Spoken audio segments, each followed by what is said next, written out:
Frank Meer had long admired the majesty of the stars, gazing at them through the narrow portholes of warships and cargo vessels alike. Yet never had he imagined that one day he would come face to face with the monarch of an alien civilization. His life, until now, had been defined by duty. He was among the elite Terran soldiers, trained in the art of stealth, armed combat, and diplomatic protection. His superiors frequently praised his unflinching resolve, though he viewed it simply as the moral code of a man striving to safeguard what was precious.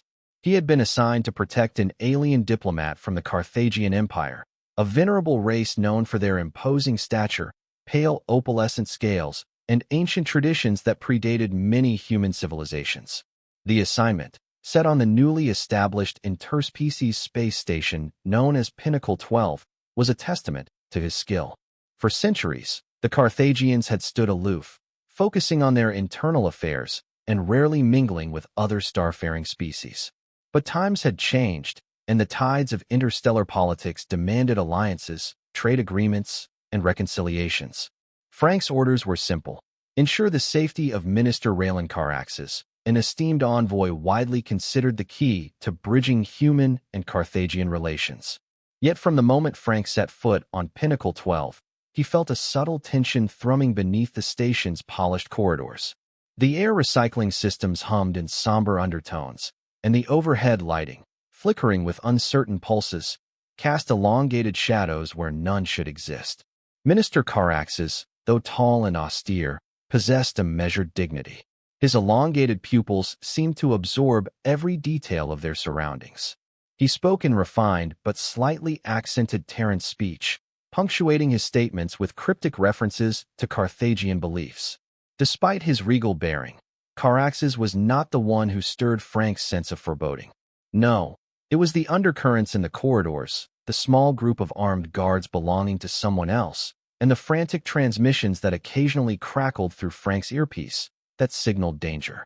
Rumors had reached the Terran High Command that Queen Thindra herself would arrive at Pinnacle 12, and though the Carthaginian Empire functioned under a layered hierarchy of nobles, clans, and councils, none disputed the Queen's ultimate authority. Her appearance outside Carthaginian territory was a momentous event, one sure to provoke curiosity, awe, and, if Frank's intuition was correct, hostility from certain factions resistant to forging alliances. While frank discussion about the Queen's movements remained hush-hush, news of a potential threat had trickled into intelligence channels. A newly discovered extremist group, rumored to hold a deep grudge against both Terran and Carthaginian expansions, might be plotting an audacious strike. Such a targeted threat required the best protection detail.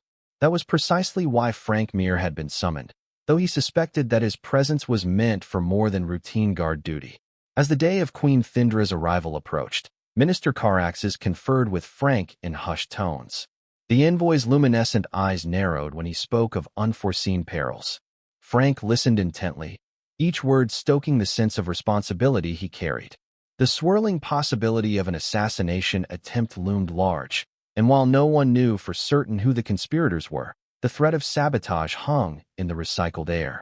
Meanwhile, the station's inhabitants, a kaleidoscope of various species, were busy with everyday concerns. Service droids zipped through the corridors, delivering daily rations or mechanical parts to each deck. Merchant stalls had been set up to tempt travelers with exotic wares. There was a passing carnival spirit in the marketplace, where humans haggled with reptilian merchants over shimmering crystals and pungent spices. Yet behind every smile lurked tension, and behind every handshake, wariness flickered. In his solitude, Frank prepared. He ran combat simulations in the confines of his assigned cabin, carefully checked his ballistic gear, and mentally rehearsed the station's layout. He also took time to reflect on the gravity of the mission. Failing to protect the Queen, or her envoy, could trigger an interstellar crisis. Still, despite the seriousness of it all, Frank could not have anticipated the magnitude of events about to unfold, or how a single heroic act might bend the very laws of an ancient alien empire, forcing him into an impossible situation. Little did he know, his life was poised to change irrevocably, just as the empire of Carthagia was about to be shaken to its core. Whatever illusions Frank harbored about a straightforward mission would soon crumble, replaced by encounters that would leave him questioning everything: his duty, his loyalty, and the dormant yearnings of his heart. The day of Queen Thindra's arrival dawned with a hushed anticipation. A deep metallic resonance reverberated along Pinnacle Xi's hull, signaling the docking procedure. Frank stood in the docking bay, a nondescript figure among a carefully arranged throng of dignitaries, standing at attention. Minister Caraxes stood to one side, regally attired in black and gold ceremonial robes, while Terran representatives wore crisp uniform lines. The moment the airlock door slowly slid open, silence claimed the bay. Queen Thindra stepped into view, flanked by elite Carthaginian guardians.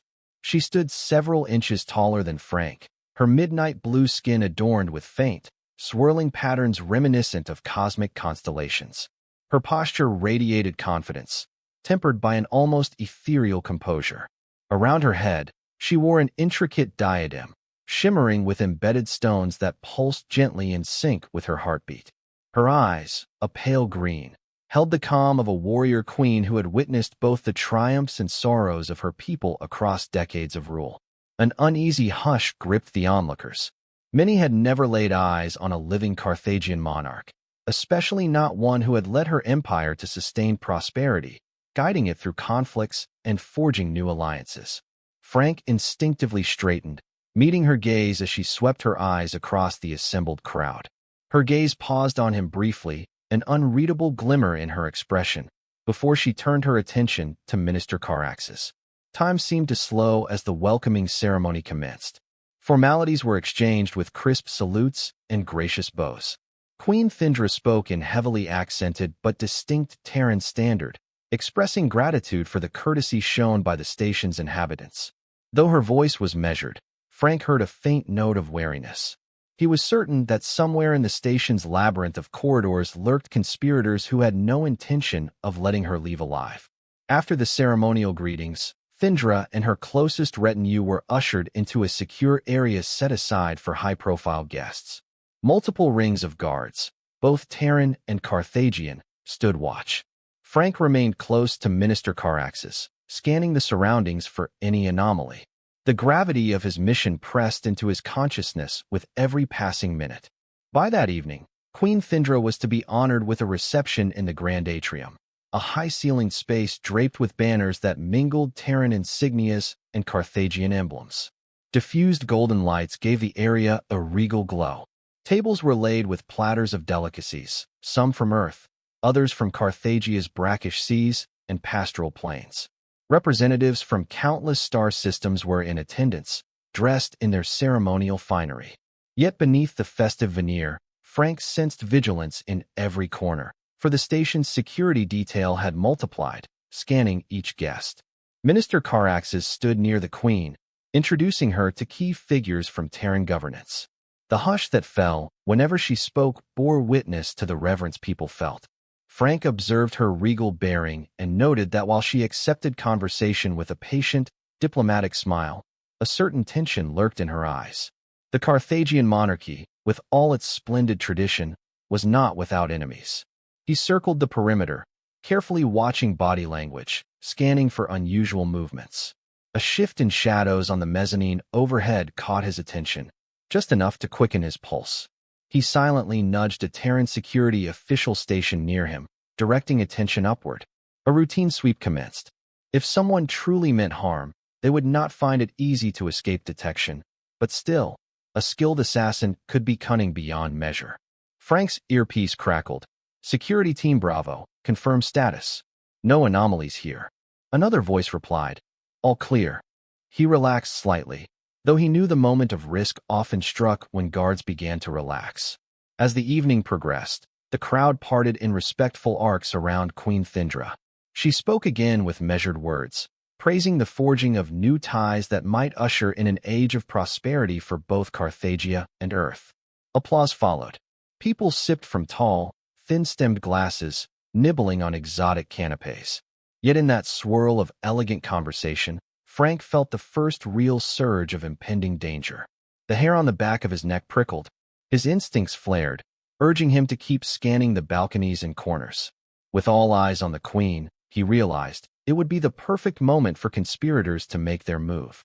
He left Minister Caraxes in the care of a fellow Terran guard, making a slow, purposeful circuit around the atrium's perimeter, one hand discreetly resting near his sidearm. While one might expect an assassination attempt to come with a flurry of commotion, Frank knew that the deadliest threats arrived in stealth. Whispers in the back corridors, flickers behind the arc of a decorative pillar.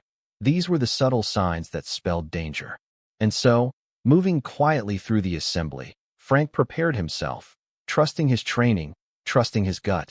He had no notion that fate itself would soon play a part in weaving him deeper into Carthaginian tradition than any Terran had ever ventured before. The ancient wheels of destiny were already spinning, drawing him inexorably closer to Queen Thindra in a way that no measure of caution could prevent. The moment came unexpectedly, swift as a blade through the night. Frank was nearing the far corner of the atrium when a hiss, followed by a sharp crack, rang out. Some guests froze, startled, while others swiveled their heads in alarm. He looked upward. In a high recess of the atrium's architecture, a dark figure was aiming a slim rifle device directly toward the Queen's elevated dais. A microsecond of clarity came upon Frank. He dashed forward, clearing several guests who stood in stunned immobility, desperate to reach the dais where Queen Thindra was half-turned, confusion on her face. Another crack. This time, a projectile whistled through the air, too rapid to be fully seen. Frank dove, slamming into her with enough force to knock her aside. His momentum carried them both to the floor, her breath escaping in a startled gasp. Two more shots rang out, their lethal arcs slicing overhead, missing the Queen by inches. The atrium exploded into chaos. People scrambled for cover, tables overturned, and the grand banners rustled violently as frantic bodies stampeded. Alarms blared, and the lights flickered, turning the scene into a cacophony of sound and flickering shadow. Queen Thindra tried to regain her composure, but Frank pressed her down. He quickly signaled to the Terran and Carthaginian guards, indicating the direction of the shots. Shouts and blasts of return fire echoed in the corridor overhead. Despite the swirling panic, Frank honed in on the attacker's vantage point, where he glimpsed flashes from the muzzle of a weapon. Another shot was fired, striking a column near Frank, sending up shards of synthetic marble. Time fragmented into split-second decisions. He had to protect her. She was not just a representative of her people, but their living symbol, centuries of tradition incarnate. He saw a flicker of movement on an upper catwalk. The assassin, realizing they might be trapped, flung a small device into the crowd, a spherical charge that beeped menacingly as it arced through the air. Frank had no choice but to act. He lunged for it, scooping it up mid-flight, ignoring the searing sting in his arm where fragments from the last shot had grazed him. Grunting with effort, he hurled the device toward a deserted corner. It detonated on impact, bathing the far side of the atrium in brilliant, violent light. The thunderous explosion rocked the area, shattering glass and sending a hot gust of air rippling across everyone. Meanwhile, Queen Thindra's retinue rushed to her side, forming a defensive phalanx. Frank turned to see her expression, a mixture of astonishment and controlled fury. She locked eyes with him for a heartbeat, and in that glance, a curious connection formed. But there was no time to dwell on the moment. Station alarms now blared at full volume, and the assassin attempted to slip away in the confusion. However, the Terran security team, galvanized by the near tragedy, stormed the mezzanine level with unyielding force.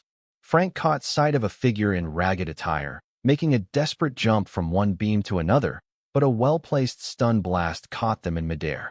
The would-be killer fell, crumpling onto the catwalk in a haze of smoke.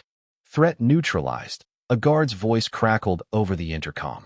Medics and emergency response units poured into the atrium, helping the injured. The acrid smell of charred metal and scorched cloth hung in the air. In the midst of it all, Frank rose to one knee, keeping Queen Thindra in sight, his ears ringing from the explosion. She nodded at him, acknowledging his protective instinct. One of her attendants rushed forward, exclaiming in their own language. Thindra answered calmly, though her voice quivered with righteous anger. Then, shifting her gaze back to Frank, she extended a graceful hand, as if to steady herself. He helped her rise, feeling her slender but powerful fingers grip his arm. All around them, the station's staff and delegates gaped, stunned that a Terran soldier had literally thrown himself into the line of fire to save Carthagia's ruler. Minister Caraxes, dust coating his once pristine robes, hurried over, relief mingling with tension in his eyes. Before Frank could utter a word, the Queen spoke in Terran standard, her breath still ragged, her voice resonant. "You saved my life, with no regard for your own safety. Carthagia will not forget this, soldier." A hush fell over the closest onlookers, and Frank felt his heart pound, uncertain what response was expected. So he bowed his head, mouth dry, until Minister Caraxes gestured for him to stand. "Be it known," the minister said, his voice carrying the solemn timbre of an official proclamation, "that saving the life of a reigning sovereign in our culture is an act recognized by our most ancient laws. The Queen owes you a debt, Frank Meer, which must be paid in kind." Frank blinked in confusion, his arm throbbing from the minor shrapnel wound. Over the wailing alarms, he caught a murmur from the Carthaginian guards, a phrase repeated with something like reverence, "the sacred boon." He saw Queen Thindra's expression shift from gratitude to something akin to apprehension. The swirl of the moment blurred his senses. Yes, he had saved her, but what did that truly entail in Carthaginian custom? For the time being, all he could do was stand resolute, waiting for the medics. He silently hoped that the whirling tempest of obligations, traditions, and old imperial codes would settle. Yet deep down, he sensed that this was only the beginning of a chain of events that would test his courage and reshape the fate of more than one world. In the chaotic aftermath of the assassination attempt, Queen Thindra and her entourage relocated to a fortified suite near Pinnacle XII's Central Command deck. Medical teams treated the wounded, and a thorough investigation began. Meanwhile, the Queen insisted that Frank Meer be brought before her that very evening. Frank, bandaged and exhausted, limped through the corridors, flanked by two Carthaginian guards whose expressions were stern but oddly reverent. The weight of the day pressed heavily on him. The close brush with death, the swirling intensity of protocol, and the persistent sense that he was about to be thrust into the heart of an alien tradition he barely understood. In the Queen's temporary throne room, a wide chamber draped with regal tapestries, dim ambient lighting evoked an atmosphere of old-world solemnity. Queen Thindra was seated on a carved pedestal, Minister Caraxes to her right, and a robed counselor to her left. Their gazes settled on Frank as he approached. Bow as he might, Frank felt a tremor of awkwardness. He was a soldier, not a diplomat, and the intricacies of the Carthaginian monarchy were beyond him. Yet his instincts told him that formality mattered to these people. He lowered his head in respect.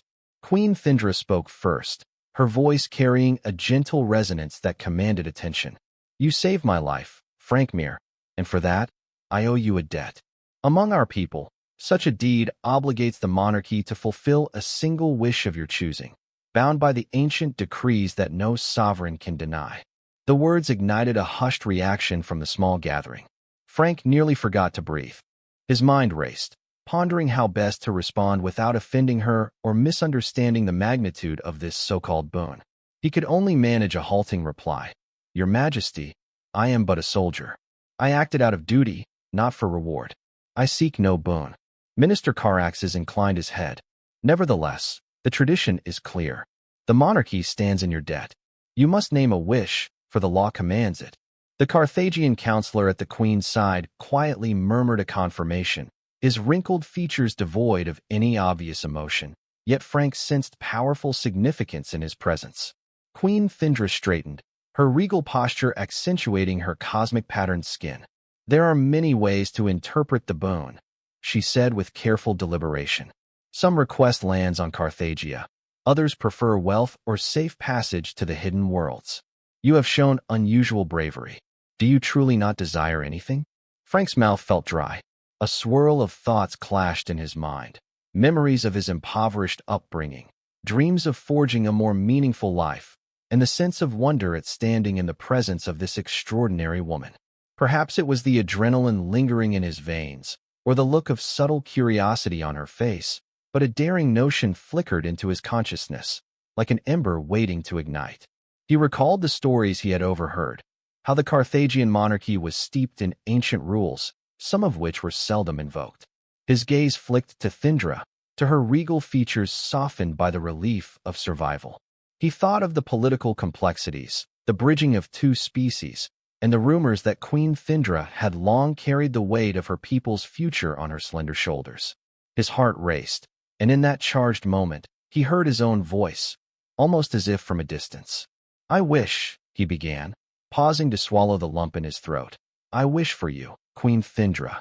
An audible gasp followed, echoing around the throne room. The counselor's wrinkled eyes widened in shock. Minister Carax's stiffened, color draining from his face. As for Queen Thindra, she stared at him, speechless, her expression an unguarded mix of surprise and fleeting vulnerability.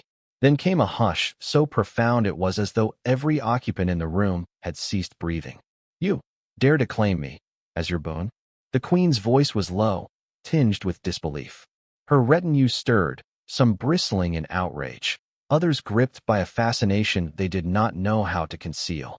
Frank's cheeks burned. The reality of his bold statement dawned on him, but he could not retract it without dishonoring himself or, more importantly, the ancient Carthaginian codes. The law was explicit. He saved the life of the monarch, so one wish must be granted. And so, through reckless spontaneity or perhaps subconscious yearning, he had requested the unthinkable. I speak with respect," he forced out.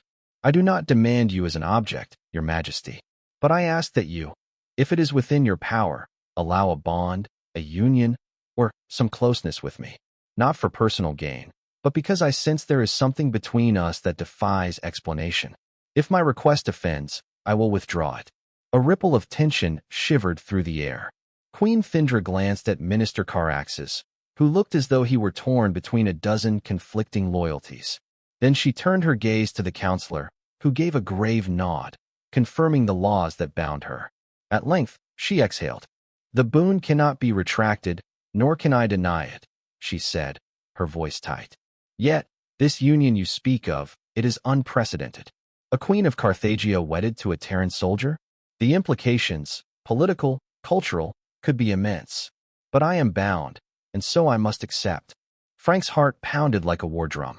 He wanted to reassure her, to convey that his wish had not been a frivolous whim, yet words failed him. He bowed once more, uncertain whether he should rejoice or tremble at what he had set in motion. The robed counselor stepped forward. "By our oldest traditions, the monarch must uphold the vow. The soldier Frank Meer has named his wish. Let it be known throughout the empire that the queen is honor-bound to fulfill it. Preparations will commence for the union." The queen's expression clouded. Frank noticed her hand tremble slightly, as though the gravity of her own laws weighed heavily upon her. It dawned on him that he had just disrupted an entire civilization's protocol. Eager murmurs and alarmed whispers rippled behind the throne. Minister Caraxes placed a hand over his face, as if preparing for a storm of epic magnitude. In that emotionally charged moment, Frank felt torn between triumph and dread. He had saved her, yes, but he had also just changed both their lives forever, chaining them to a path fraught with intrigue and consequences. The station beyond that chamber buzzed with official statements, frantic communications, and the lingering threat of further conspiracies. Even so, the laws of Carthagia were inexorable. From this point onward, neither Frank Meer nor Queen Thindra could escape the destiny forged by an ancient royal mandate. News of the Queen's forced acceptance of Frank Meer's wish spread through Pinnacle 12 like cosmic wildfire. Envoys from various planets buzzed with disbelief, uncertain how to interpret the abrupt shift in alliances. For the Carthaginians, the concept of their queen entering a bond with a Terran soldier seemed nearly sacrilegious, a wild deviation from centuries of meticulously upheld tradition. For the Terrans, the situation triggered confusion and a rash of diplomatic summits. Could one soldier's heroic deed and unusual request reshape the precarious balance of power? Commander Stella Armitage, the highest-ranking Terran official on Pinnacle 12, summoned Frank for an immediate briefing. He arrived at her private office, a room with wide windows overlooking the starlit void. She regarded him sternly, her silver hair secured in a tight bun, eyes cold and analytical. "Explain yourself, soldier," she demanded. We hear you claim the Queen of Carthagia as your boon. Have you any notion of the political maelstrom you've unleashed? Frank stood at attention. Ma'am, I accept full responsibility. I acted impulsively, but the Carthaginian tradition left me little time to think. My only justification is that I had no intention of insulting their culture. I felt drawn to her in that moment. Armitage's gaze narrowed. Drawn to her? This is no time for romance, Frank. We're talking about an alliance that could affect trade routes, security treaties, and the entire interspecies relationship. The Terran Council is in uproar. Some call for your immediate recall. Others say we must honor Carthaginian law to maintain the alliance. Meanwhile, extremist factions will see this as an abomination. You have complicated matters beyond anything I've witnessed. Frank clenched his fists at his sides. I understand, ma'am. Whatever must be done to maintain peace, I stand ready to assist. She studied him for a moment, then sighed. As it stands, no Terran official can override Carthaginian decree. They are ancient, unwavering, and their empire might see an insult in any attempt to negate it. The wedding, if that is indeed what they plan, will go forward, unless the Queen herself finds a loophole. For now, your presence is required to ensure stability. Keep your head down, soldier. Tread carefully. With that, she dismissed him, and Frank ventured into the corridors, burdened by the weight of the entire Terran-Carthaginian diplomatic relationship. He made his way toward the section of the station that had been reserved for Carthaginian royals. Along the route, he encountered more than one curious stare. Some regarded him with awe, others with disapproval. The station's rumor mill was working overtime, churning out stories of cosmic love, opportunistic maneuvering, and everything in between. Meanwhile, behind the scenes, conspiracies brewed. The extremist factions that had orchestrated the failed assassination were certainly not finished. Some among them now viewed Frank as an even greater threat. How dare a Terran become entangled in the lineage of Carthagia's monarchy? In hushed corners of the station, clandestine meetings took place, guns and bribes exchanged. The vow that was meant to unite might serve instead to inflame hostilities, unless swiftly and cleverly managed. The day after the attack, Minister Caraxes sought Frank out.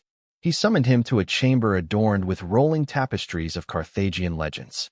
The minister looked wearier than before, his luminous eyes rimmed by the stress of political turbulence. I see the weight of your wishes upon you, he began. We Carthaginians take our ancient codes seriously. Her Majesty is bound, yet this union is unprecedented. The Council of Elders is in turmoil. Some argue that it is a sign of destiny, while others claim it is a betrayal of our pure blood lineage. Worse, I fear that the attempt on the Queen's life may be part of a deeper conspiracy. There are those who wish to weaken her rule from within, to say nothing of external enemies. Frank absorbed the gravity of these words. Minister, I regret any distress I've caused. Please tell me how I might protect the Queen and support peace between our peoples. Caraxes nodded, though his expression remained etched with worry. Perhaps a demonstration of sincerity is needed. In Carthaginian tradition, a formal betrothal is followed by a series of rites, each meant to ensure the bond is recognized by our spiritual guardians. Normally, these rituals are private affairs, but in a union so politically charged, the entire empire watches. Perform them faithfully, and perhaps you can quell the dissent. But be warned, factions opposed to the monarchy will exploit every opening. The minister went on to explain that the first of these rites, called the Twining of Hearts, was to occur within 3 days aboard the station. It involved a symbolic gesture of vulnerability, a blending of lifeblood in a controlled ceremony to signify the merging of destinies. For Carthaginians, it was an essential milestone for any royal betrothal. Frank listened gravely, realizing that he was stepping into a labyrinth of traditions. Every move he made would be scrutinized, and any misstep could send shockwaves through multiple star systems. Yet deep in his heart, a flame of determination blazed. He recalled the Queen's face when he saved her, how their eyes had locked in shared awe and gratitude. Fate or mere chance, something profound had brought them together. Despite the storm brewing around him, he resolved to face the challenges ahead. He would protect Thindra not just from the assassins that lurked, but from the political fallout that threatened her crown. If fulfilling these ancient rites was the path forward, he would learn their every nuance and carry them out with earnest respect. Little did he know how entangled he would become, not merely in the monarchy's internal politics, but in the secrets of Carthagia itself, secrets that would rewrite his understanding of galactic history. And in the midst of it all, the threads of affection, perhaps even love, wove tighter around his destiny, binding him closer to the Queen than he had ever imagined possible. The preparation for the first rite, the twining of hearts, occupied the following days. Queen Thindra's personal attendants oversaw the arrangement of ceremonial garb, the procurement of special extracts from Carthagia's oceanic plants, and the sanctification of a discreet chamber on Pinnacle 12 that would serve as a temporary sacred space. Word circulated rapidly, both on the station and across subspace networks, that a Terran soldier and the Carthaginian queen would undergo the ancient bonding tradition. Curiosity, speculation, and controversy multiplied. Frank felt the weight of every passing hour, both excited and anxious about what lay ahead. The station's corridors seemed to hum with tension, every footstep echoing the hush of collective anticipation. As part of the build-up, the Queen withdrew from public view, her presence limited to closed-door meetings with her advisors. Frank, for his part, devoted himself to studying the ceremony's protocols, aided by a Carthaginian archivist named Balin. Balin was patient and thorough, walking him through the significance of each symbolic gesture. On the day of the twining of hearts, the chosen chamber was transformed into a solemn shrine. Bioluminescent orbs floated in strategic positions, casting oscillating shades of cool blues and purples. In the center stood an altar of polished stone, carved with swirling sigils that mirrored the patterns on Queen Thindra's skin. Although Frank was unaccustomed to elaborate rituals, he found the setting unexpectedly moving, a bridge between mysticism and cosmic grandeur. Minister Caraxes arrived with a small retinue, ensuring that station security protocols were in place. An attendant led Frank to a smaller adjoining room, where he donned a ceremonial sash, deep crimson with delicate silver embroidery. A mixture of excitement and reverence coursed through him. He could not help but wonder if Queen Thindra felt similarly apprehensive. When the time came, Frank stood by the altar, his eyes flicking between the softly glowing orbs overhead and the hushed assembly around him. Then the chamber doors opened, revealing Queen Thindra in a robe of silken black, embroidered with shimmering threads of turquoise. The room's lights reflected off her midnight blue complexion, highlighting the gentle swirl of cosmic patterns that adorned her arms and collarbones. She approached with unerring grace, her gaze locked upon Frank. A subtle tension marked her shoulders, a sign that, despite her regal composure, she, too, was stepping into uncharted territory. Minister Caraxes, positioned at the side, gave a soft nod, indicating the ceremony should begin.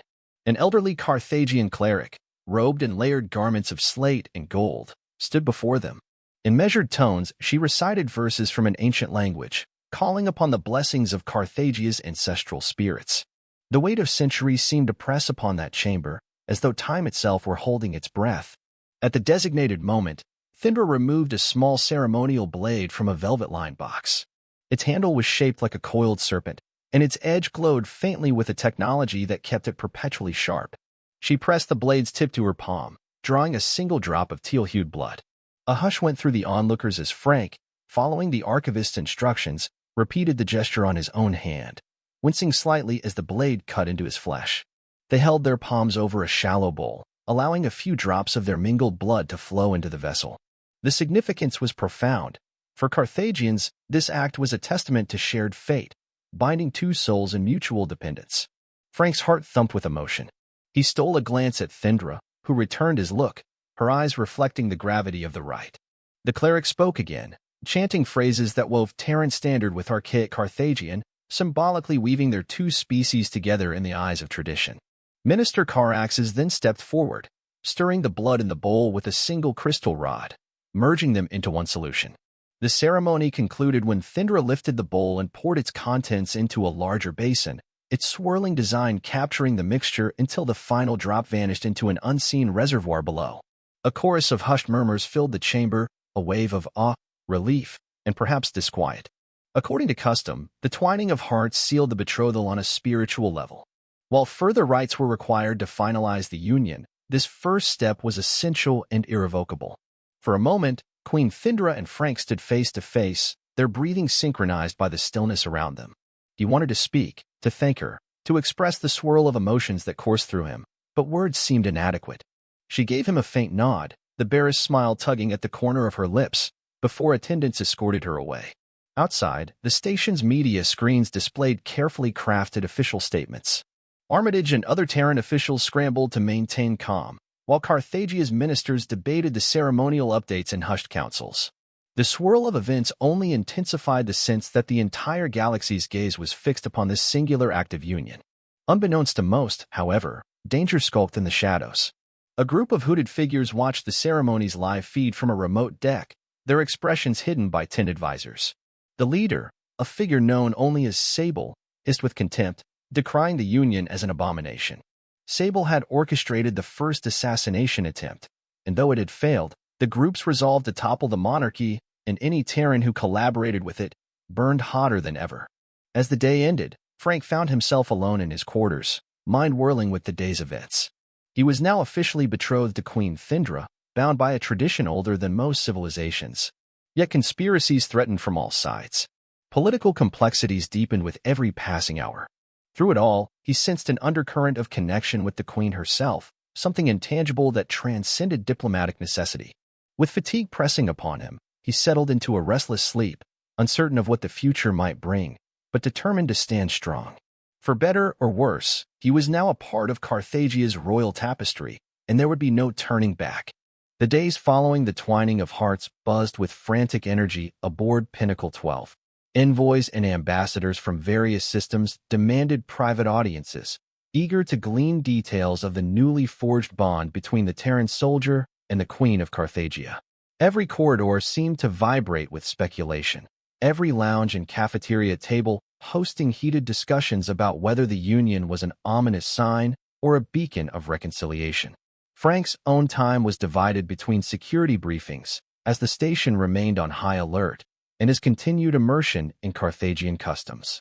Minister Caraxes informed him that the next rite would be conducted on Carthagia's homeworld, a grand event that traditionally involved a public display, formal blessings from the High Council, and the conferral of marital titles. For the Queen, it would be the final affirmation of her chosen consort. For Frank, it signified a point of no return. When he could steal a private moment, Frank found himself replaying scenes of the ceremony, recalling the warmth of Thindra's blood mingling with his own. He wasn't sure how to label his feelings: respect, curiosity, fascination. Perhaps an inkling of genuine affection had already stirred. And if so, was the Queen feeling a similar tug on her heart, or was she merely fulfilling her duty? One afternoon, as he concluded a routine meeting with Terran security officers, a discreet message reached his communication console. Its origin was untraceable, but the message was clear: meet me in subdeck 43C, alone. I have vital information about the next assassination plot. Initially suspicious, Frank debated whether it could be a trap.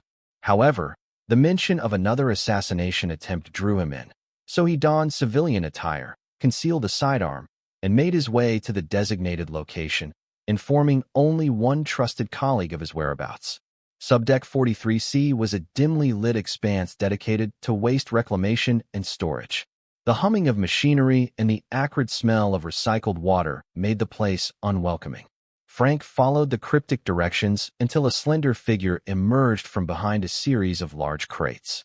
Her features were mostly concealed beneath a hooded cloak, but he glimpsed a flash of glimmering scales and realized she was Carthagian.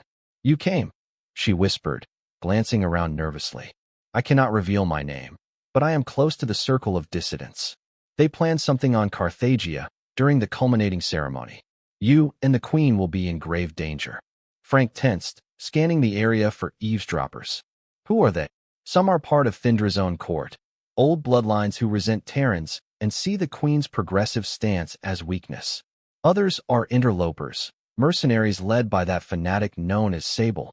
They intend to use the public nature of the ceremony on Carthagia to strike, humiliating the monarchy and severing any ties with humanity. Frank's jaw tightened. "Why warn me?" She lowered her hood slightly, revealing a faint pattern of swirling lines across her cheeks, lines reminiscent of the Queen's, though less pronounced. "I am loyal to the throne, though few suspect it. I cannot let the monarchy fall, nor see the Queen endangered. I have risked much to come here. You must prepare. They will strike when you and the Queen least expect it. The infiltration runs deep, even within her guard." A swirl of dread and determination took hold of Frank. Thank you for this. If you have any details. She pressed a small data crystal into his hand. Encrypted logs. It may confirm names, times, even vantage points on Carthagia's capital city. Use it wisely. If my identity is discovered, they will kill me. Before Frank could ask more, she slipped away into the darkness, leaving him alone amid the whir of the station's mechanisms. He clasped the crystal and exhaled slowly. The threat was all too real, and the stakes had just ratcheted higher. Later that night, Frank pored over the data, carefully decrypting it with the help of a trusted Terran technician. The logs painted a disturbing picture of a vast conspiracy that extended beyond a single extremist cell. High-ranking officials in the Carthaginian hierarchy might be complicit, resentful of Thindra's attempts to open trade routes, or fearful of diluting Carthagia's cultural purity through a royal union with a human. Conflicted by the swirling complexities, Frank knew he must share this intelligence with Queen Thindra. But how to approach her? Although they were betrothed by law, their personal conversations had been limited to ritual discussions and occasional polite courtesies. Yet there was no time for formality. If she were in danger, she needed to know. Thus began a tense new chapter in the saga, one that forced Frank to step into the treacherous world of court intrigue, unsure whom to trust, yet driven by the conviction that he must protect the queen at all costs.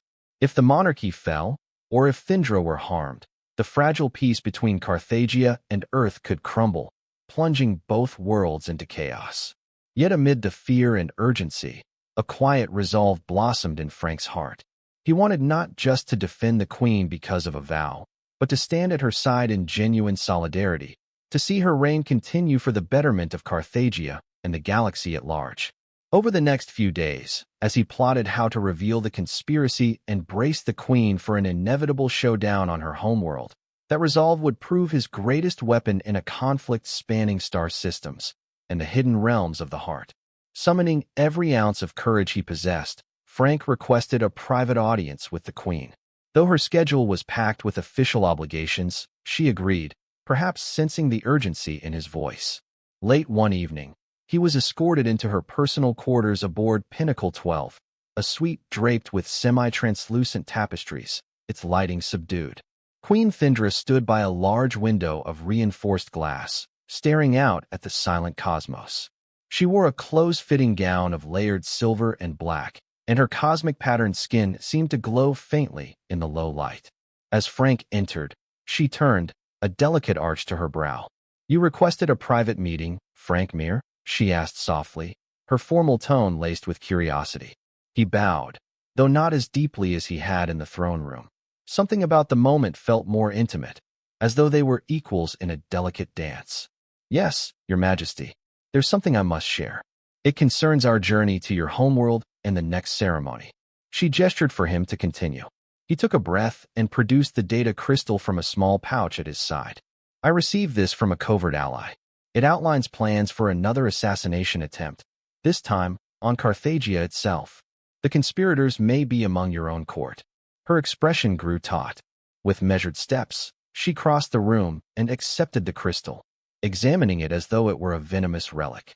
"I should have expected as much," she murmured. "There have always been factions who doubt my leadership. My father faced rebellions. His father, too. But to conspire with outsiders? That is treachery of the highest order." "I'm sorry," Frank said, almost whispering. "We're both in danger, and I wanted you to know before we leave the station." She nodded. "Thank you, Frank. I will have Minister Caraxes analyze these logs immediately. We must remain vigilant. Yet the ceremonies cannot be cancelled. Our empire's laws would interpret such an act as cowardice and spiritual failure.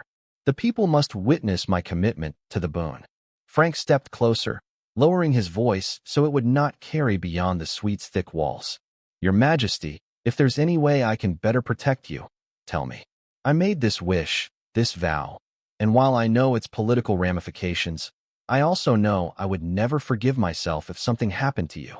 She studied his face for a lingering moment, her pale green eyes searching his with unexpected warmth. "Do you regret your wish?" she asked, not accusingly, but with a subdued vulnerability that caught Frank off guard. He paused, choosing his words carefully. "I regret the upheaval it's caused, but not not the wish itself. I saw a truth in that moment. Maybe it was destiny, maybe something else, but I knew I had to ask for you. And now, I only want to ensure you come to no harm because of it. A faint smile ghosted across her lips. She moved to stand by the window again, beckoning him to join her. Together, they observed distant stars, each a sun to some unknown planet. Carthaginia's traditions are ancient. I was raised from childhood to carry the burdens of our empire, to treat every gesture as symbolic. When you saved my life and invoked the boon, I felt a sense of shock, yes, but also relief. Relief at seeing someone act from pure intent, not from political maneuvering. I cannot deny that I am intrigued. Frank's pulse quickened. He dared to ask, "Do you resent me?" She shook her head softly. "I did at first. Now, I begin to see that this might be an opportunity for something new, untested. However, I am queen, and my responsibilities are vast. If I show weakness, or if I falter, the empire could unravel. That is why we must be unified in our resolve. If we proceed to the final ceremony, we must present a strong front. Our union must not be a cause for ridicule or rebellion, but a sign that Carthagia can adapt. For that, Frank, I need you to stand beside me, unwavering." He gazed at her, a current of electricity passing between them. "I promise," he said softly. "I will stand with you." Their conversation continued for some time, voices gentle under the hush of starlight. They talked of their homes. Hers, a palace perched on an ivory cliff overlooking Carthagia's turquoise seas. His, a modest homestead on the Terran frontier. He marveled at the ancient rituals that shaped her worldview. She listened with keen interest to his tales of Terran military life, how he had risen through the ranks, forging an unyielding sense of duty. In that quiet exchange, a tentative bridge formed, maybe not yet love, but a mutual respect that transcended species. When at last he departed, Frank felt an unfamiliar warmth in his chest, a stirring of hope. Their conversation had felt authentic, free of pretense. Perhaps their forced bond would become something real, something that could unify two worlds instead of ripping them apart. In the corridor outside, however, that sense of hope was immediately tempered by the thought of the conspirators still lurking. The path ahead led to Carthagia, and with it, a threat so grave that it could topple the monarchy, unravel the tenuous peace, and put Queen Thindra's life at risk. He exhaled, quiet resolve flaring within him. Let the conspirators plot, let the enemies gather. He would do whatever it took to protect her, and if that meant marching headlong into the unknown, so be it. In due course, the royal entourage and select Terran dignitaries departed Pinnacle 12, bound for Carthagia's homeworld. Their vessel, the Nerathiel, was a splendid craft adorned with regal markings. Frank, now recognized as the Queen's betrothed, was given a suite near Thindra's private chambers. Minister Caraxes explained that the final ceremony, known as the unified coronation, would be more elaborate than any rite in living memory, for it commemorated not only a royal marriage but a symbolic bridging of species.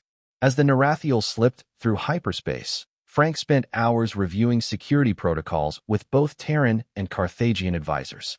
He pored over the conspiratorial data gleaned from the mysterious informant, trying to anticipate every angle of an assassination plot on Carthagian soil. The Queen's personal guard, led by an imposing Carthagian warrior named Vicaris, pledged unwavering loyalty. Still, doubt gnawed at Frank's mind. Could someone in their midst be a traitor?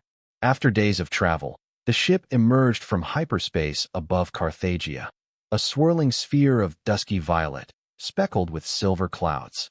Illuminated by a white star, the planet's seas glinted a pale turquoise. Frank watched from a view portal, heart clenching with awe. He had seen many worlds, but none quite like this. Home to an ancient civilization that had once stood aloof from interstellar politics, Carthagia now found itself at a crossroads that would shape the galaxy's future. A grand landing platform extended over a crystalline bay, ringed by towering spires that resembled the horns of mythical beasts. Drums and horns resounded across the platform as the Nerathiel descended, thrusters kicking up gentle swirls of phosphorescent water. A crowd of onlookers stretched into the distance, some wearing elaborate headpieces, others in simpler attire. Their expressions ranged from reverent excitement to wary suspicion. Queen Thindra emerged first, sweeping down the landing ramp with head held high. Frank followed a few steps behind, acutely aware that all eyes were upon them.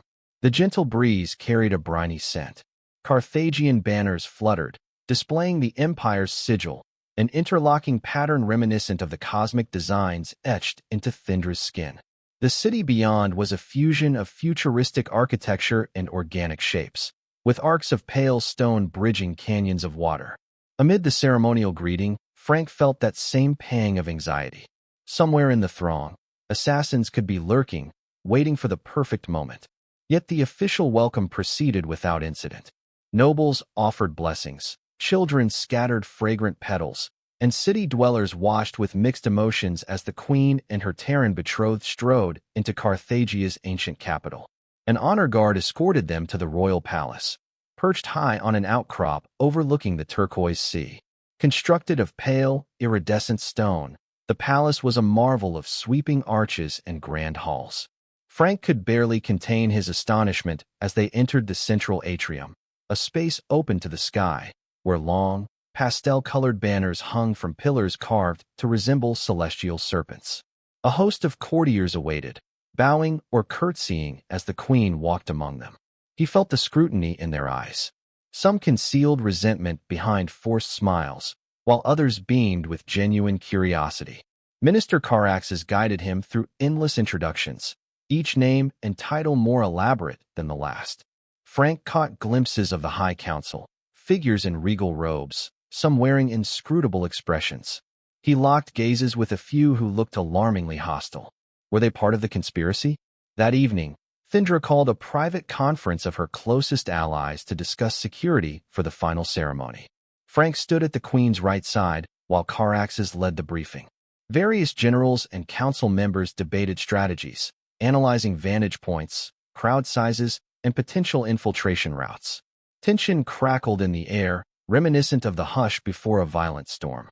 At last, Queen Thindra's voice rose, decisive and clear. We must not show fear.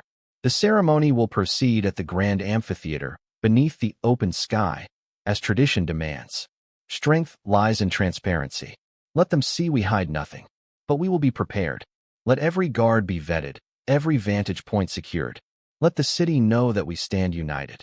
Frank felt a surge of respect for her resolve. Later, as the counselors dispersed, he lingered behind, exchanging a tense nod with Minister Caraxes. Thindra, removing her ceremonial headdress, exhaled in fatigue. This is our way, she explained to Frank. We do not cower. In the face of threats, Carthagia endures by demonstrating unwavering fortitude. He stepped closer, lowering his voice. I understand. I promise you, I'll be vigilant. We'll get through this together. A fleeting smile touched her lips. I trust you, Frank. Despite our culture's differences, you have proven steadfast. Now, we must be cautious, for the conspirators lurk in every shadow.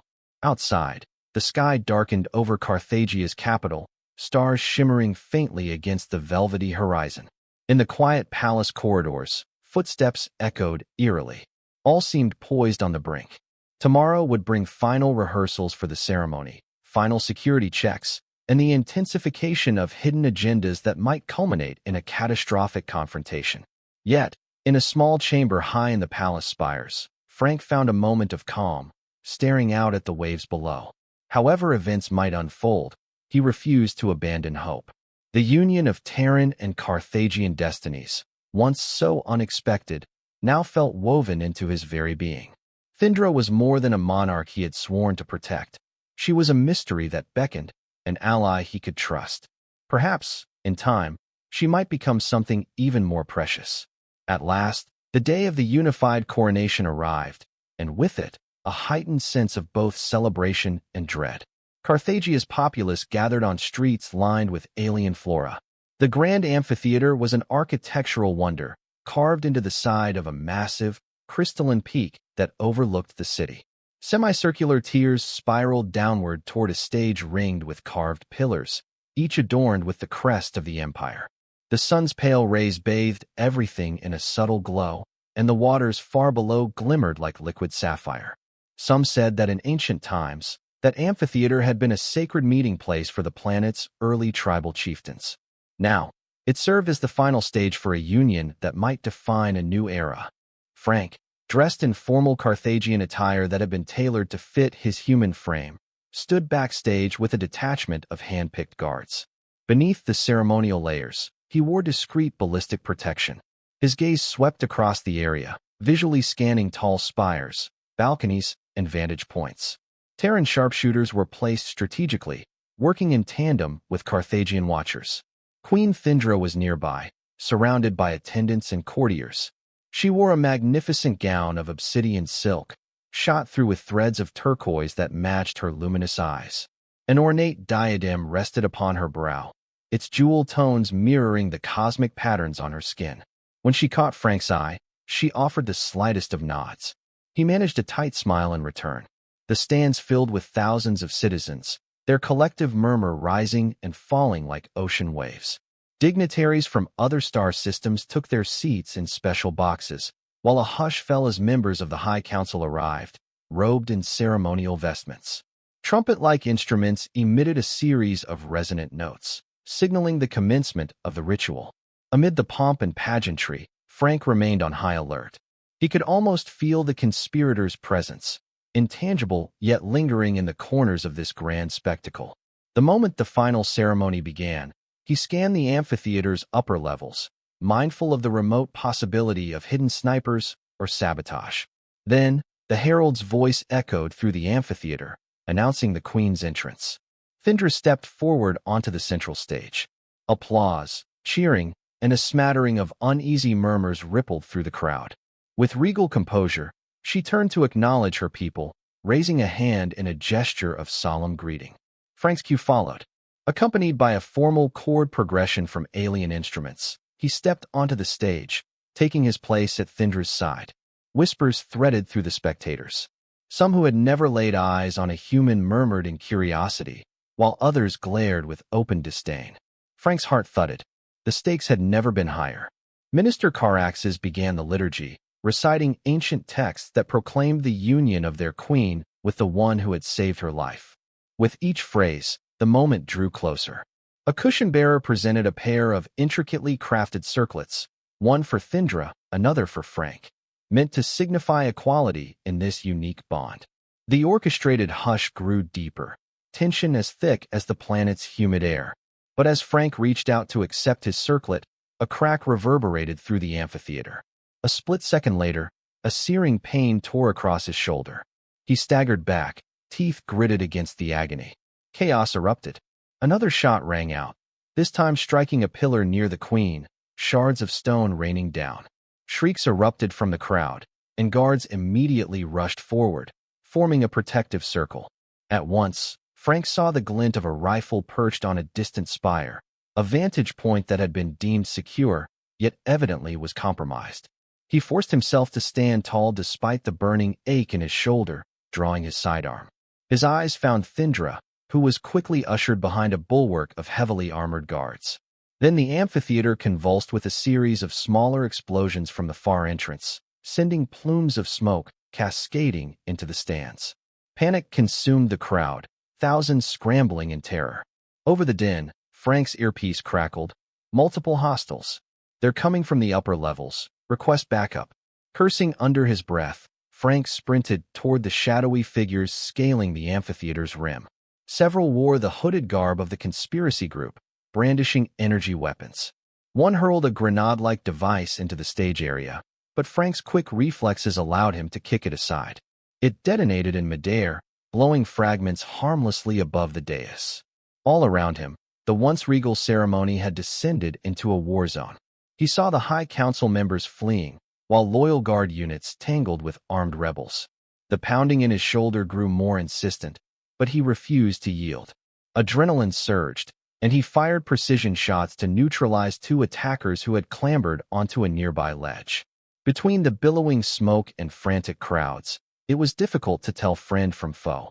He glimpsed a cluster of conspirators converging on the stage, perhaps hoping to reach Thindra. Summoning a final burst of energy, Frank dashed into their path, using the ceremonial pillars as cover. A furious exchange of fire followed. Stone chips and sparks filled the air as beams ricocheted.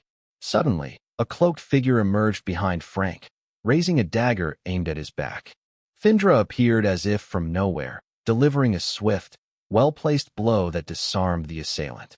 With a flash of regal fury, she struck again, rendering the attacker unconscious.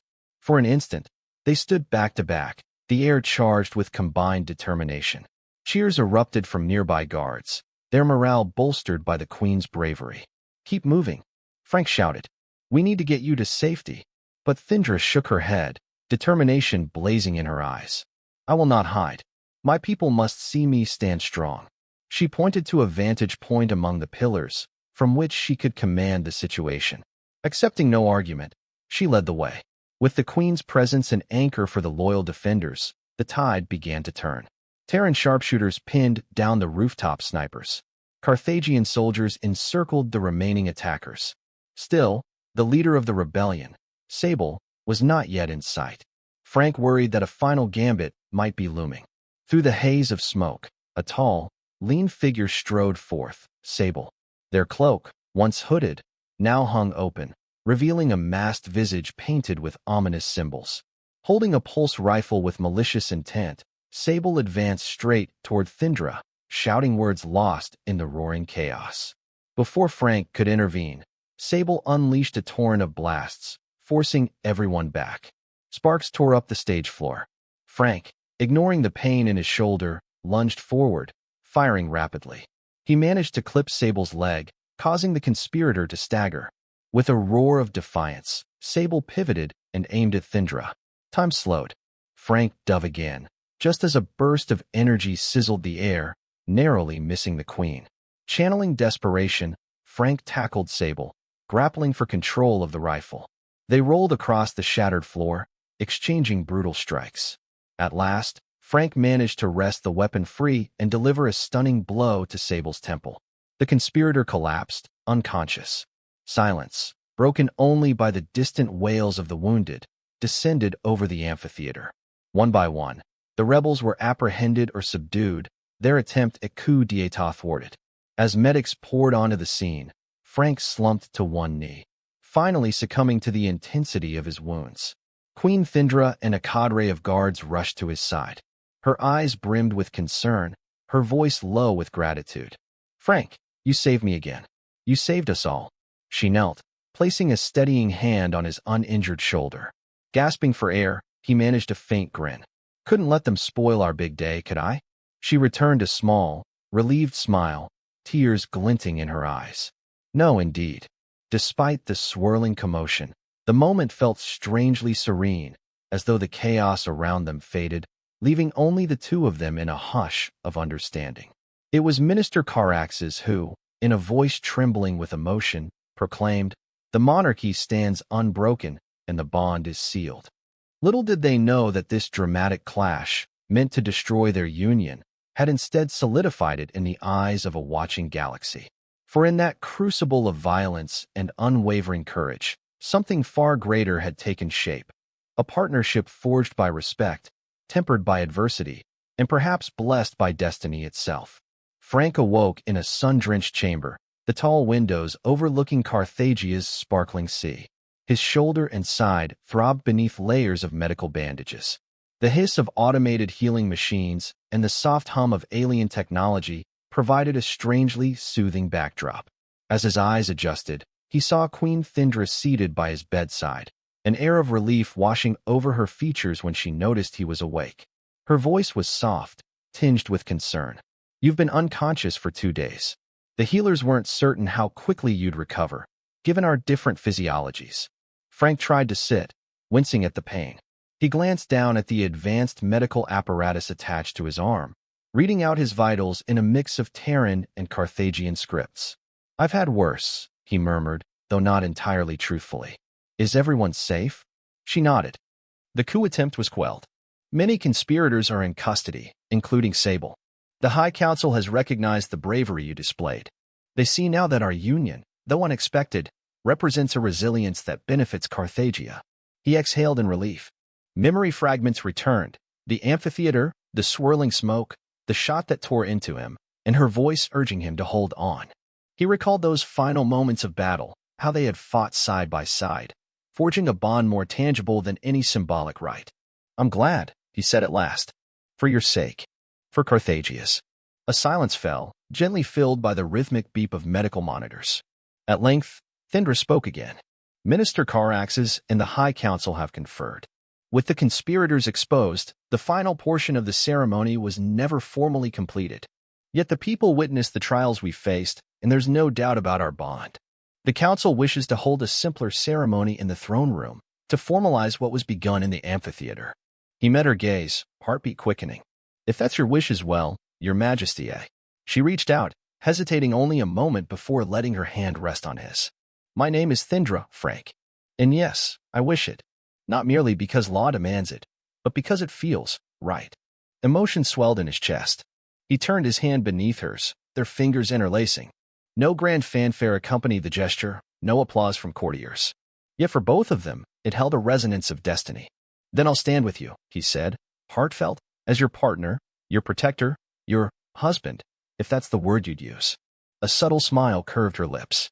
Husband, consort, beloved, Carthaginia's language has many words, but the meaning remains the same. Over the next week, Frank's wounds mended under the careful ministrations of Carthaginian healers. He was moved to more comfortable quarters, where his physical therapy included gentle exercises aided by advanced muscle regeneration techniques. Messages poured in from Terran officials back on Pinnacle 12, offering congratulations, apologies for not foreseeing the scale of the plot, and renewed vows of cooperation. Commander Armitage sent word that the Terran Council endorsed the Union wholeheartedly, having witnessed its importance in quelling a potentially catastrophic schism. Meanwhile, Carthagia underwent a period of reflection. The conspirators, once operating in secret, were publicly unmasked, revealing a tangled web of old aristocratic grudges and xenophobic ideologies. Though painful, this reckoning allowed the Empire to confront internal divisions, shining a light on the necessity of forging new alliances. Queen Thindra's popularity soared. Many citizens viewed her as a heroic figure who had faced down betrayal yet emerged triumphant, bolstered by the bravery of a Terran warrior. At last, the day arrived for the simple, final rite to be held in Carthaginia's throne room. Compared to the grand amphitheater, the event was modest, attended by the High Council, a handful of ambassadors from allied worlds, and a carefully selected audience of citizens. Still, the air hummed with quiet awe, for what they witnessed was unprecedented in the Empire's vast history. Frank wore a formal Carthaginian tunic and sash, tailored to accentuate his Terran build while aligning with the kingdom's regal aesthetic. Queen Thindra stood before him, resplendent in layered robes of shimmering midnight blue, a new diadem crowning her brow. Minister Caraxes performed the final rites, calling upon the cosmic ancestors to bless the union. They exchanged circlets, mind-sculpted rings that had been salvaged from the amphitheater attack. With the conspirators defeated, these small tokens became symbols of perseverance. The moment Frank slipped the ring onto Thindra's finger, a hush fell, reverberating with an almost palpable surge of energy. In his mind, he felt the weight of an entire civilization's past, present, and future converging on this single act. A smattering of applause broke the silence, followed by joyous cheers that filled the throne room. The High Council members each offered solemn bows, acknowledging the union as an undeniable fact. Some from the council who had once doubted now gazed upon the couple with genuine respect, having witnessed the extremes they had endured for the sake of the realm. With the ceremony concluded, the spectators parted to let the new union stand at the throne's base. In that radiant moment, Thindra and Frank shared a look of profound recognition. Though they began as strangers from different worlds, their union had been tested by danger, tradition, and political upheaval. They had faced conspirators bent on fracturing their bond, only to emerge stronger together. News of the final ceremony beamed across the galaxy, transmitted by both Terran and Carthaginian media networks. Although some critics persisted in calling the union a reckless gamble, the majority recognized it as a beacon of hope. Trade agreements accelerated, cultural exchanges blossomed, and old prejudices began to dissolve under the example set by this improbable marriage. That evening, as the palace corridors glowed with subdued lamplight, Thindra and Frank strolled through a secluded garden perched on a high balcony. The scent of flowering vines drifted on the breeze, and luminescent insects flitted among the leaves. They paused at a balustrade, gazing out at the turquoise sea glittering beneath moonlight. "Are you happy, Thindra?" he asked, sliding an arm around her waist. She leaned into him, cosmic patterns faintly illuminated by the twin moons above. "Happier than I imagined." Our union will have challenges, yes. But together, we have seen that all obstacles can be overcome. I am grateful for your courage, Frank Meer, and for the wish that brought us together. He smiled, pressing his forehead gently to hers. And I'm grateful for you, my queen. No matter what the future holds, I stand by your side. The hush of the sea answered with a comforting lullaby, and in each other's arms, they realized that their union had forged not only a new chapter for their worlds, but a new chapter in their own hearts. The cosmos stretched endlessly above, alive with possibility, as two souls from different stars found a joy that transcended boundary and tradition, proving that even the oldest laws can be reshaped by courage, unity, and love. Years later, historians would look back on the union of Queen Thindra and Frank Meer as a pivotal moment in galactic history, a turning point that opened the floodgates of cooperation between Carthagia and the Terran Republic. After the coup attempts were fully dismantled, the monarchy stabilized, ushering in a renaissance of scientific and cultural exchange. The newly formed interstellar coalition thrived on shared technology, art, and diplomatic successes. On Carthagia itself, Frank adapted to his role as royal consort, devoting himself to bridging Terran and Carthagian values. He worked closely with the High Council to improve security protocols, ensuring that no conspiracy would again threaten the royal line. Children in both Terran and Carthagian schools learned about the twining of hearts as a tale of courage and unity, inspiring future generations to transcend their differences. The day-to-day life of the royal couple blended tradition and innovation. In official ceremonies, Thindra retained her stately regalia, while Frank wore garments reflecting both Carthagian elegance and Terran practicality. At quieter moments, they would slip away to stroll under the twin moons or sail across the turquoise seas in a sleek vessel that combined Terran engineering with Carthagian design aesthetics.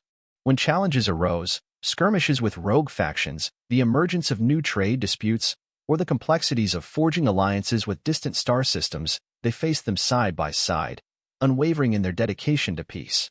Rumors circulated of a hidden prophecy, claiming that a union between Carthagia and Earth would catalyze an age of enlightenment.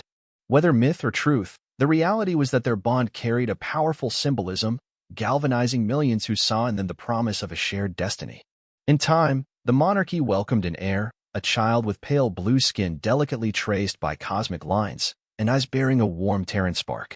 Throughout the empire, citizens rejoiced at the birth of this living embodiment of unity, convinced that the future would be shaped by understanding rather than fear. Through it all, Thindra and Frank remained steadfast partners, their respect deepening into an unbreakable love. The tradition that once threatened to bind them in reluctant obligation had become the foundation of a genuine devotion. Their story resonated across light years of space, a beacon that reminded diverse civilizations how empathy and courage could upend centuries of barriers. And so it was that a single soldier's bold wish, uttered in a moment of peril, sowed the seeds for a grand alliance, reshaping the galaxy's fate. In the hush of Carthagia's night winds, one could almost hear destiny whispering across the seas, telling of how a queen and her consort, once strangers from different worlds, found not just survival, but a radiant happiness that would guide the cosmos for generations to come.